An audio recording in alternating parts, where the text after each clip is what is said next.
दोस्तों, हमारे जीवन में दुख तो बहुत आते हैं और यह दुख सबके जीवन में आते हैं। लेकिन हम अपनी जिंदगी में दुखों से बहुत परेशान हो जाते हैं। मित्रों, इस कहानी के जरिए आप समझ पाएंगे कि आपको किस कारण से दुख मिलता है, दुख की घड़ी में क्या करना चाहिए और इन दुखों को किस तरह दूर किया जा सकता है। तो चलिए समझते हैं इस बुद्ध की कहानी के जरिए। सबल नाम का एक व्यक्ति अपने जीवन से बड़ा निराश था। उसकी निराशा का कारण यह था कि वह अभी तक कुछ नहीं करता था। उसके घर वाले उसे दूसरों का उदाहरण देकर ताने मारते थे कि वह सब तो कामयाब हो गए और तू यही का यही है। जब भी वह कहीं बाहर जाता तो लोग उससे पूछते कि तुम क्या कर रहे हो, और उसे यह कहने में बहुत शर्म महसूस होती कि वह अभी कुछ नहीं कर रहा। वह अकेले में बैठकर रोता और भगवान को दोष देता। एक दिन उसने नगर में गुरु को देखा, जो दुख के ऊपर अपना प्रवचन दे रहे थे। गुरु ने कहा, दुख एक गुरु की तरह होता है, जो आपको जीवन के बारे में समझाता है और बताता है। यह आपको सही से जीने का तरीका देता है। आप चाहे तो दुख रूपी गुरु से जीवन जीना सीख सकते हैं, या दुख में डूबकर बैठकर रो सकते हैं। दुख की पीड़ा अनंत होती है, दुख की घड़ी में क्या करें। सबल भी यह बातें सुन रहा था। उसने गुरु से कहा, दुख कुछ सिखाकर नहीं जाता, बल्कि पीड़ा देकर जाता है। दुख की पीड़ा अनंत होती है। ऐसा लगता है कि इसके बाद कुछ नहीं मिलने वाला, कुछ नहीं होने वाला। मृत्यु भी उसके सामने कम लगती है। गुरु ने कहा, क्या दुख है तुम्हें? सबल ने अपनी सारी परेशानी गुरु को बताई और कहा, क्या मेरे दुख का आपके पास कोई समाधान है? गुरु मुस्कुराए और गुरु ने कहा, जब तुम्हारे जीवन में असली दुख आए तब मेरे पास आना, मैं उसका समाधान अवश्य करूंगा। यह कहकर गुरु वहां से चले गए। सबल ने सोचा, क्या मेरा दुख असली नहीं है? क्या यह दुख जो मैं झेल रहा हूँ दुख नहीं है? कोई भी मेरे दिल का दर्द नहीं समझता। अपने दुखों से परेशान होकर सबल ने एक निर्णय लिया। घर वाले नहीं समझते तो गुरु क्या समझेंगे। अपने दुखों से परेशान होकर सबल ने एक निर्णय लिया कि वह कुछ करके दिखाएगा। उसने एक छोटा सा व्यापार आरंभ किया। उसे उसके व्यापार में सफलता नहीं मिल रही थी, पर उसके घर वाले बहुत खुश थे कि वह कुछ तो प्रयास कर रहा है। धीरे धीरे उसे सफलता मिलने लगी और फिर उसने रफ्तार पकड़ ली। वह 2 वर्ष के भीतर ही एक बड़ा व्यापारी बन गया। अब सबल के आसपास काफी लोग थे जो उसे पसंद करते थे, जो उसकी चिंता करते थे, जो उसके कार्यों की सराहना करते थे, प्रशंसा करते थे। उसके माता पिता भी अपने बेटे की प्रशंसा करते थकते नहीं थे। उसके मित्रों की संख्या दिन ब दिन बढ़ती जा रही थी। वह बहुत खुश था। राजा भी तुम्हारी तारीफ करेंगे। दुख की घड़ी में क्या करें? अपनी जिंदगी में पड़ोस के कुछ मित्रों ने उसे समझाया कि जब वह बड़ा व्यापारी बनकर इतना सुखी रह सकता है, तो सोचो, अगर तुम इस नगर के, इस राज्य के सबसे बड़े व्यापारी हो जाओ तो कितना सुख होगा तुम्हारे पास। कितने लोग तुमसे जुड़ेंगे, कितना यश तुम्हारा फैल जाएगा। स्वयं राजा भी तुम्हारी तारीफ करेंगे और जरूरत पड़ने पर तुमसे ही धन उधार लेंगे। यह बात सबल के मन में बैठ गई और अब वह और अधिक प्रयास करने लगा। लेकिन यह सब कुछ उसे बहुत जल्दी चाहिए था। ज्यादा समय इसमें वह बर्बाद नहीं करना चाहता था, इसलिए उसने ऐसे कार्य किए जो उचित नहीं थी। उसने बहुत बड़ी मात्रा में धन उधार लिया, अपने मित्रों से लिया। ज्यादा मुनाफा कमाने के चक्कर में अपने माल की गुणवत्ता खराब कर दी। उसके मित्र उसे जैसा समझाते गए वह वैसा करता गया। दूसरे व्यापारियों के खिलाफ षड्यंत्र भी रचे। अब उसके जीवन का सुकून कहीं चला गया था। उसे रातों को नींद नहीं आती थी। वह हमेशा कुछ उधेड़-बुन में लगा रहता था। सुख साधन की सारी वस्तुएं होने के बाद भी उसे किसी में सुख नहीं मिल रहा था। एक दिन सबल अपने रथ में बैठकर एक मार्ग से जा रहा था। रास्ते में उसने गुरु का आश्रम देखा। वह गुरु के पास पहुंचा और कहा, गुरुदेव, आपने कहा था कि असली दुख हो तो मेरे पास आना। मेरे जीवन में बहुत दुख है, मैं रात को सो नहीं पाता। सबल ने गुरु को अपनी सारी बात बताई। गुरु ने कहा, जब तुम पहली बार मिले थे तब भी तुम किसी दुख में थे। उस दुख से तुमने क्या सीखा? सबल ने कहा, मैंने सीखा कि केवल सोचने मात्र से कुछ नहीं होता। कर्म को अंतिम पड़ाव तक ले जाना आवश्यक होता है। अपनी सोच को साकार करने के लिए कर्म करना पड़ता है और केवल कर्म करने से कुछ नहीं होता। कर्म को अंतिम पड़ाव तक ले जाना आवश्यक होता है। चाहे रास्ते में कितनी भी बाधाएं आए, कितनी भी निराशा आए, चाहे ऐसा क्यों ना लगे कि अब कुछ नहीं होगा, तब भी यह मानकर कि जो कार्य मैं कर रहा हूँ मैं इसमें सफल होकर ही रहूंगा। कर्म करना चाहिए। लोग केवल सफल व्यक्ति को ही महत्व देते हैं, बाकी सब चाहे कोई कितना भी अच्छा क्यों ना हो इस दुनिया के लिए वो बोझ ही कहलाता है। गुरु मुस्कुराए और गुरु ने कहा, जब तुम्हारी जीवन में असली दुख आए तब मेरे पास आना, मैं उसका समाधान अवश्य करूंगा। सबल ने गुरु को एक घड़ा भेंट किया जो सोने के सिक्कों से भरा था। घड़े को देखकर गुरु ने कहा, इस घड़े को वहाँ उस पेड़ के नीचे गड्ढा खोदकर दबा दो। यह मेरे किसी काम का नहीं। अपनी सोच को साकार करने के लिए कर्म करना पड़ता है। सबल ने ऐसा ही किया और वहाँ से चला गया। धीरे धीरे सबल को व्यापार में घाटा होने लगा। उसकी धन संपदा धीरे धीरे घटने लगी और एक समय ऐसा आया जब उसके ऊपर बहुत कर्जा हो गया, पर वह निश्चिंत था क्योंकि कर्जा उसके मित्रों द्वारा ही उसे दिया गया था। वह सोचता था कि उसके मित्र उसके बुरे समय में उसका साथ देंगे, पर ऐसा कुछ नहीं हुआ। सबसे पहले मित्रों ने ही अपना उधार धन उससे मांगना शुरू किया। ना देने पर जान से मारने की धमकी भी दी। उसके शुभचिंतक, उसके चाहने वाले सब उससे दूर हो गए। उसके पिता उसे उसकी गलतियों को गिनवाने लगे। उसकी सारी संपत्ति नीलाम हो गई। उसके पास कुछ नहीं बचा। उसने अपने पिता से सहायता मांगी। पिता ने कहा, मेरे पास यह थोड़ी सी संपत्ति है, अगर मैं तुम्हें यह दे दूं, तो मैं तुम्हारी माँ को कहाँ रखूंगा। जब तुम्हारे जीवन में असली दुख आए तब मेरे पास आना। हमारा आखिरी सहारा यही संपत्ति है। उसके जीवन में बहुत गहरा दुख था। उसके आसपास कोई भी ऐसा नहीं था जो उसे संभाल सके। लोगों से मिले इस धोखे की वजह से वह टूट गया था। लगता था कि जीने का कोई मतलब नहीं है, मृत्यु ही एकमात्र सहारा है। वह मरने के लिए एक नदी की तरफ जा रहा था। तभी रास्ते में उसे याद आया कि गुरु ने कहा था कि जब उसके जीवन में असली दुख आए तो वह उनके पास आए और वह उसके दुख का समाधान करेंगे। सबल गुरु के पास गया और उसने गुरु को सारी बात बताई और कहा कि मेरे दुख का समाधान कीजिए। गुरुदेव, गुरु ने कहा, जब तुम्हारे जीवन में असली दुख आए तब मेरे पास आना, मैं उसका समाधान अवश्य करूंगा।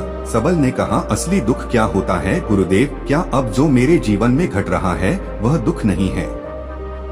गुरु ने पेड़ के नीचे गड्ढा खोदकर घड़ा निकाला। गुरु ने कहा, पहले यह बताओ कि तुमने अपने इस दुख से क्या सीखा है? सबल ने कहा, जो लोग तुम्हारी तरक्की के साथ, तुम्हारी सफलता के साथ, तुम्हारे साथ साथ आए हैं वह तुम्हें धोखा देंगे, क्योंकि तुम्हारे बुरे समय में वह तुम्हारे साथ नहीं रहेंगे बल्कि तुम्हारा फायदा उठाएंगे। भरोसा केवल उन्हीं लोगों पर करना चाहिए जो तुम्हारे बुरे समय में, असफलता के समय में तुम्हारे साथ खड़े रहे हों। और ऐसे लोग बहुत कम ही देखने को मिलते हैं।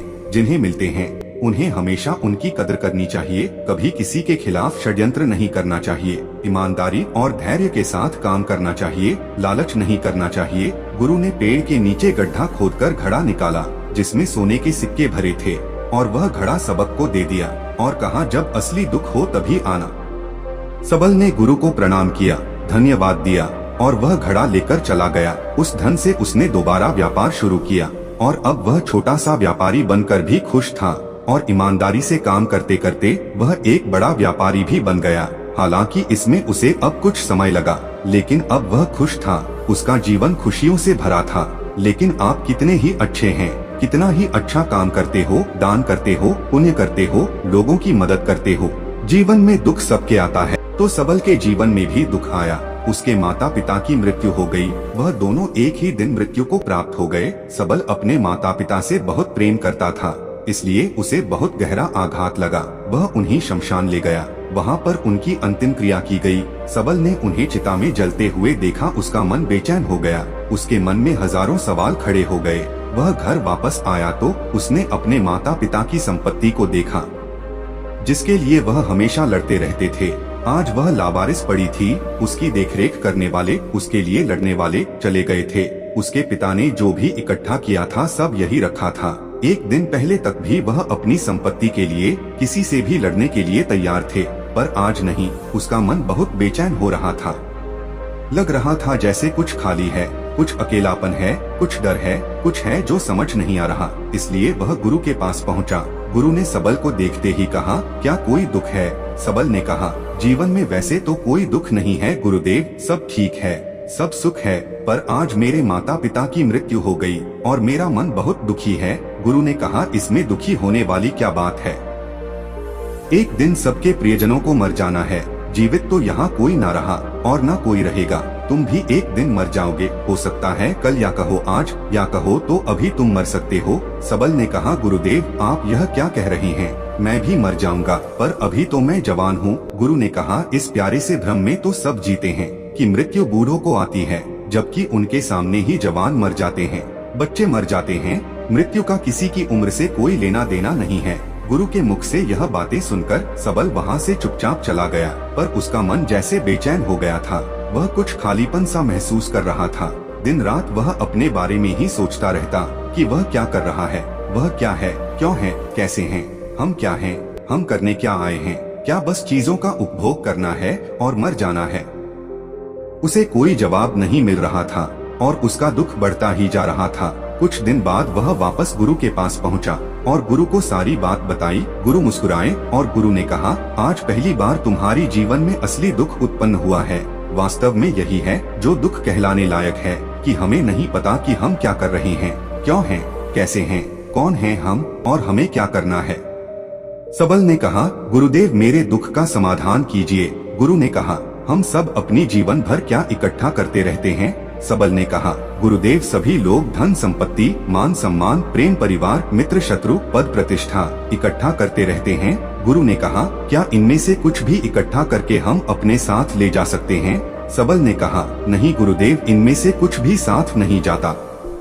मेरे माता पिता के साथ भी कुछ नहीं गया, सब तो यहीं छूट गया। गुरु ने कहा, ध्यान से समझना, इस दुनिया में जिसे हमें इकट्ठा करना है उसे हम कभी इकट्ठा करते ही नहीं। सभी चीजों को देखते हैं लेकिन उसे देखते ही नहीं। जिसे हमें इकट्ठा करना है वह है हम खुद। हम इस दुनिया में अपने आप को इकट्ठा करना है ताकि जब हमारी मृत्यु हो तब हम एक हो सके और अपने आप को पहचान सके।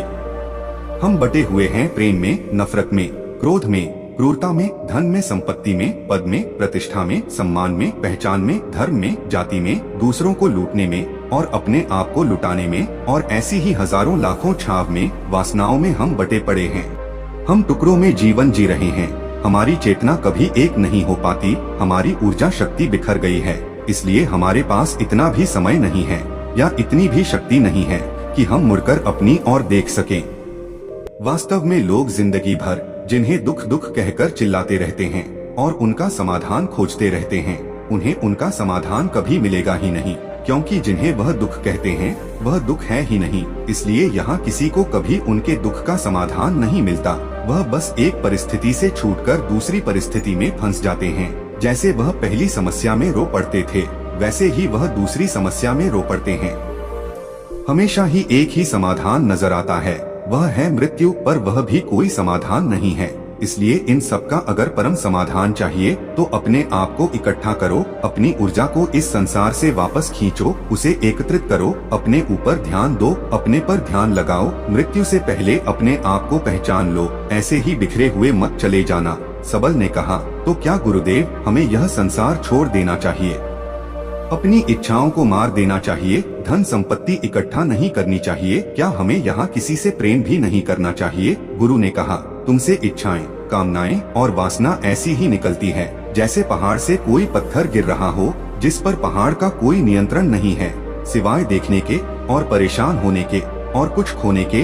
जब तुम एकत्रित हो जाते हो तब जो भी तुम करते हो सब नियंत्रण में रहता है। तब इच्छाएं भी तुम्हारी इच्छा से निकलती है। सबल ने कहा, गुरुदेव आपने मेरे सच्चे दुख का निवारण कर दिया है, आपका बहुत धन्यवाद। अब मैं अपने आप को एकत्रित करूंगा। गुरुदेव, मानव शरीर में बहुत ऊर्जा है, बहुत शक्ति है, पर यह बेकार की चीजों में बटकर रह गई है, व्यर्थ की चीजों में लगी रहती है। यह ऐसे ही है जैसे एक शक्तिशाली मशीन किसी बच्चे के हाथ में दे दी गई हो। जैसे आपने कभी देखा होगा, बच्चे कभी कभी बाइक पर या कार में बैठकर उसे चलाने का नाटक करते हैं। सही शक्ति का इस्तेमाल तो हम कभी कर ही नहीं पाते, क्योंकि उन्हें इतना ही पता है। ऐसे ही हम शरीर को चला रहे हैं, इसकी सही शक्ति का इस्तेमाल तो हम कभी कर ही नहीं पाते। खुद को एकत्रित करने का मतलब यह नहीं होता कि हम संसार छोड़ दे, सन्यासी हो जाएं, या झोला उठाकर कहीं चले जाएं, या अपने लिए या अपने बच्चों के लिए धन संपत्ति ना इकट्ठा करें।